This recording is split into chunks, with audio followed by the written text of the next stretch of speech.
Welcome to the State of Tech, the European edition, Monday, April 20, 2026. I'm Samantha Lawrence. And I'm Bob Russell. Today, humanoid robots outrunning humans in a Chinese half-marathon, Google reportedly teaming up with Marvell on custom AI inference chips, Kazakhstan turning into the world's new favorite data center destination, Germany's DLR testing AI-powered morphing wings, Google turning its own AI on spammers and scammers, and India making a serious bid to become the next great tech hub. Let's start with those running robots. So this actually happened today in China. A humanoid robot called Qitian Dasheng finished a half marathon in 50 minutes flat.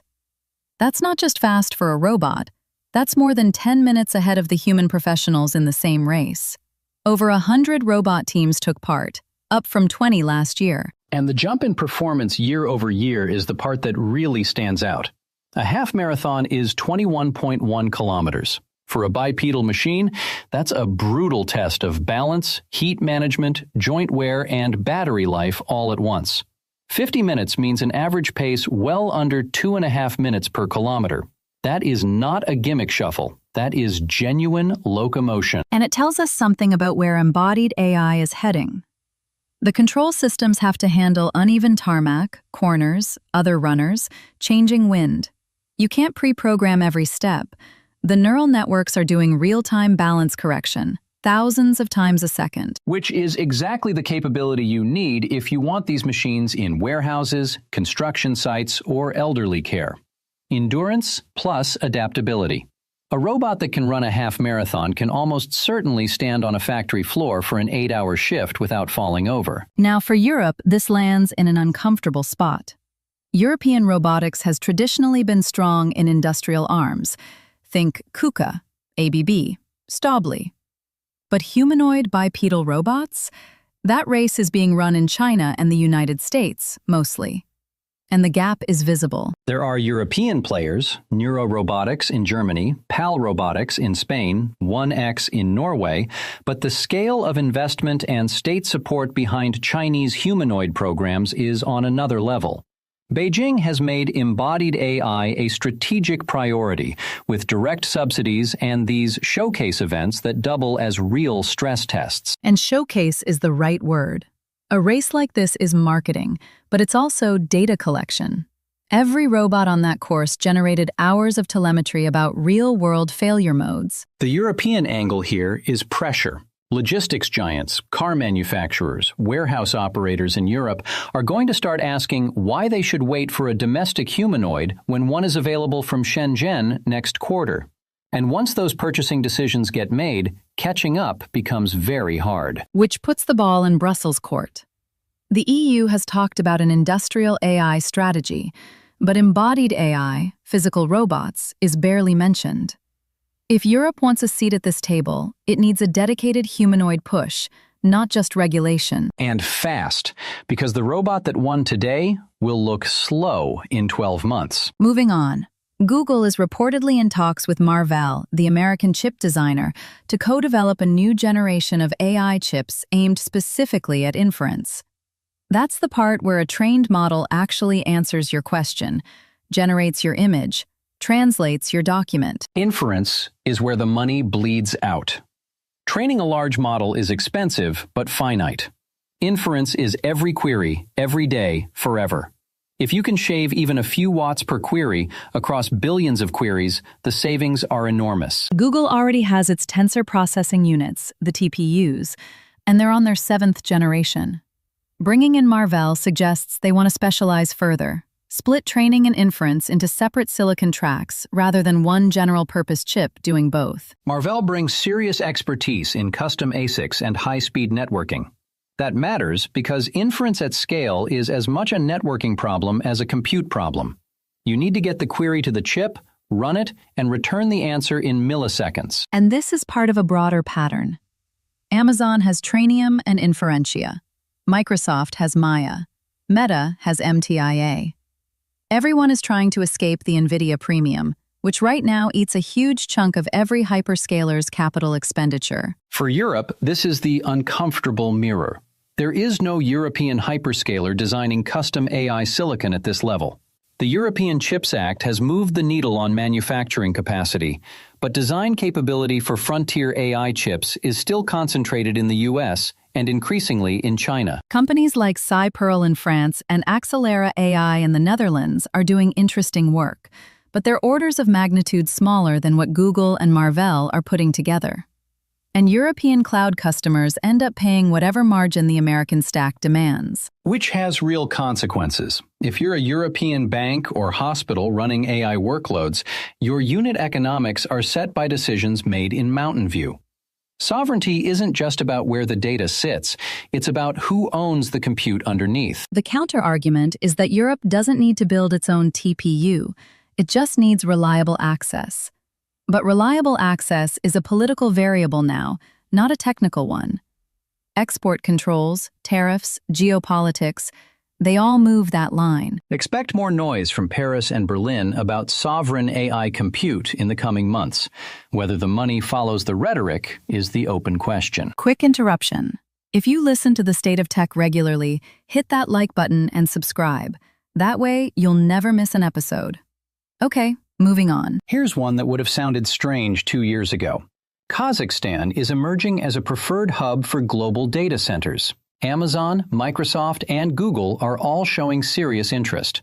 The Akashi data center project in Astana is, according to its director Vladislav Minkevich, 103% pre-booked, which either means the sales team is very good or the spreadsheet is very loose. Either way, the demand is real.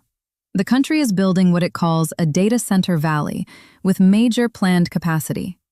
The driver is a mix of cheap energy, a cold climate that helps with cooling, and critically, political stability relative to the Middle East, where tensions have pushed some hyperscalers to rethink Gulf locations. And Kazakhstan has been playing this hand deliberately. They've modernized fiber connectivity, they've offered tax incentives, and they've positioned themselves as neutral ground between Russia, China, and Western customers. That neutrality is a product now. The AI boom is what's pushing this over the edge. Training clusters need gigawatts of power, and they need somewhere that can provide it cheaply and reliably. Ireland and the Netherlands have effectively frozen new data center permits because of grid constraints. Which is the European angle. And it's awkward. Dublin used to be Europe's data center capital. Amsterdam, too. Now, permits are capped, grid connections are delayed by years, and water use is under scrutiny. So the workloads leave. And when they leave, the tax revenue, the jobs, and the strategic control leave with them. A European company's AI inference running in Astana is subject to Kazakh law, Kazakh infrastructure, and Kazakh political weather. The GDPR angle is interesting here. Data flows to Kazakhstan need an adequacy decision or standard contractual clauses. The Commission hasn't granted adequacy, so European companies using Astana-based compute are navigating real compliance complexity. Which means the cheap data center isn't actually that cheap once you add the legal overhead. But the energy constraint is the harder problem. Europe can rewrite the data protection rules faster than it can build new grid capacity. There is a domestic response brewing. The Nordics, especially Sweden and Finland, are pitching themselves hard with cold climate, hydro, and nuclear power. Spain and Portugal are making a solar play, but the planning cycles are long. Meanwhile, Astana is open for business tomorrow. Next up, something genuinely impressive out of Germany. The DLR, the German Aerospace Center, has started flight tests of an uncrewed aircraft called Proteus, part of a program called Morph Air. The wings physically change shape during flight, and an AI system decides how and when. The idea of morphing wings isn't new. Birds have been doing it for a while. But making it work mechanically on a fixed-wing aircraft has been an engineering nightmare. You need structures that are flexible enough to deform, but rigid enough to carry load. That's a contradiction that has killed a lot of previous projects. And this is where the AI part actually earns its keep. Traditional flight control assumes a fixed wing geometry. A morphing wing has, in effect, infinite configurations. You can't hand-tune control laws for all of them. So you train a model that learns the optimal shape for cruise, climb, turn, gust response in real time. The fuel efficiency numbers are what matters commercially. If you can change wing camber and span depending on phase of flight, you can cut drag significantly. Estimates in the research literature suggest 5 to 10% fuel savings, which at airline scale is billions of euros and a lot of CO2. And that CO2 point is why this is a European story as much as a technology story. Aviation is one of the hardest sectors to decarbonize. Sustainable fuels are expensive and limited. Hydrogen is decades away. Efficiency gains from better airframes are one of the few levers that can actually deliver before 2040. DLR partnering with Airbus on this kind of research has been a pattern for a long time, and European aerospace is genuinely world-class. This isn't a sector where Europe is catching up, it's leading. Though the funding picture is less rosy than it looks. DLR's budget is under pressure, like every other German research institution, and morphing wings is the kind of high-risk, long-horizon research that's the first to get cut when belts tighten. Which is the broader worry. European research delivers, but the commercialization pipeline often ends up benefiting American or Chinese firms who scale the idea faster. The challenge is keeping morph air in European industry when it graduates from the lab. A morphing wing on an Airbus in 2035 would be quite a statement. A morphing wing on a Boeing built under license from DLR would be a tragedy. Story 5. Google is significantly ramping up its use of AI to fight spam and scams. The framing from the company is that generative AI has become, in their words, a goldmine for fraudsters. Phishing emails are now grammatically perfect. Voice clones impersonate family members. Deepfake videos pitch fake investments. And the traditional defenses, keyword filters, block lists, reputation scoring, were built for an era when bad actors made obvious mistakes. That era is over. Now, Google is deploying its own models, including variants of Gemini, to detect patterns that rule-based systems miss. The numbers are already staggering. Gmail blocks around 15 billion spam messages a day.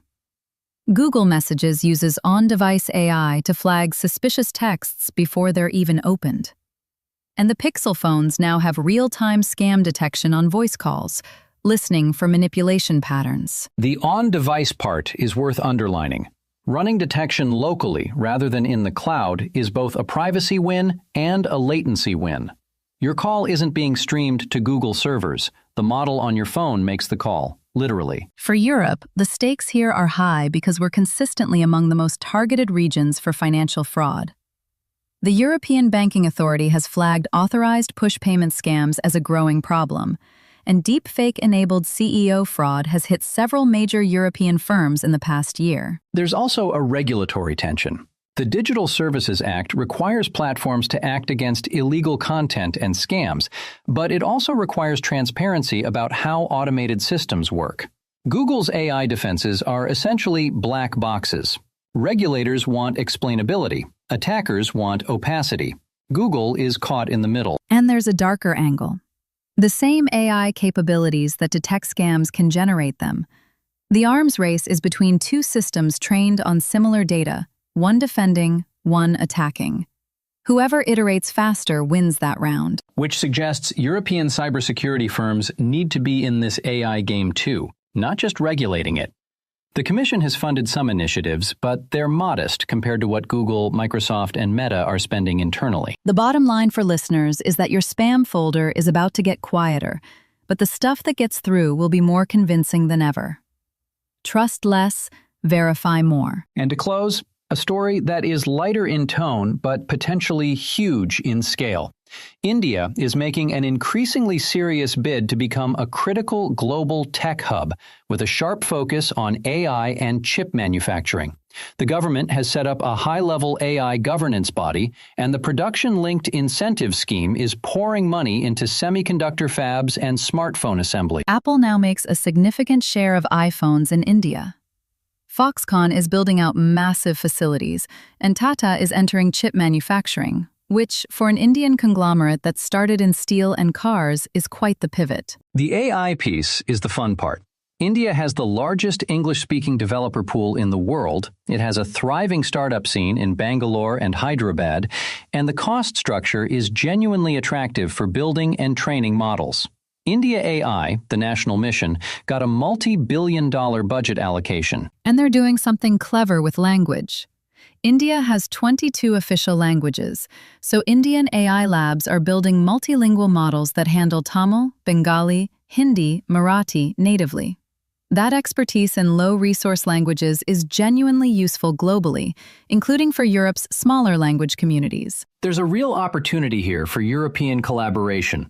India is not trying to replace American or Chinese AI. It's trying to carve out a third path, which aligns quite well with what Europe says it wants. Joint research, talent exchange, shared standards on AI safety. And culturally, it works. Indian engineers already form a huge part of European tech teams, from SAP to Spotify to ASML. Formalizing that into genuine R&D partnerships, rather than just labor flow, would be a win on both sides. The fun wow moment here is the pace. India went from importing almost all its smartphones a decade ago to exporting them at scale. If the chip plan works even halfway as well, by 2030, the phone in your pocket may well have been designed in Bangalore, fabbed in Gujarat, and assembled in Tamil Nadu. And trained, possibly, on a model that speaks better Marathi than English, which would be a lovely reversal of the usual direction. A good note to end on. Today we covered humanoid robots beating humans over 21 kilometers, Google and Marvell teaming up on AI inference chips, Kazakhstan's rise as a data center hub, DLR's AI-powered morphing wings, Google weaponizing AI against scammers, and India's push to become a global tech powerhouse. Want to know more or react? Visit stateoftech.eu or email us at info@doorzetters.net. State of Tech, the tech world in 15 minutes.